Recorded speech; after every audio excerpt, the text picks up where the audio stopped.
Вонредни мерки во повеќе западноевропски земји во обид да се справат со рекордно високите температури кои ги носи со себе топлотниот бран кој во некои држави веќе однесе неколку човечки животи.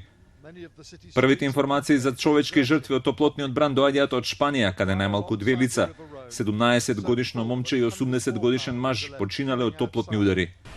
Особено критично денеска е во Франција, која најверојатно се соочува со најтоплиот ден во својата историја.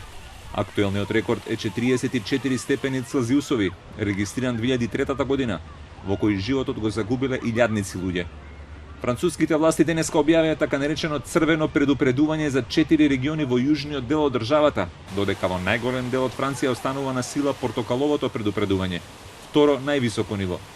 Во јужна Франција денеска се очекуваат температури над 45 степени, додека повеќе од 4000 училишта во државата не работат или пак спроведуваат вонредни мерки за учениците. До граѓаните е испратен апел да избегнуваат подолг престој на отворено.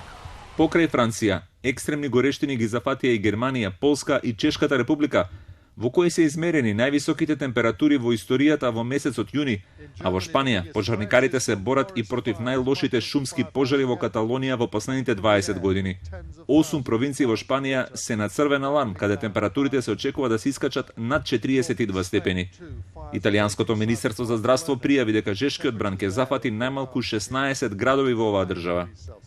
Според метеоролозите, топлотниот бран е предизвикан од врелиот воздух кој доаѓа од Северна Африка, како и високиот воздушен притисок над Централна Европа.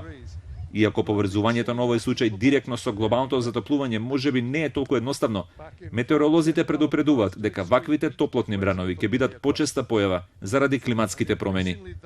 Институтот за климатологија во Потсдам, Германија, тврди дека 5 најжешки лета од 1500 години се регистрирани сите во 21 век.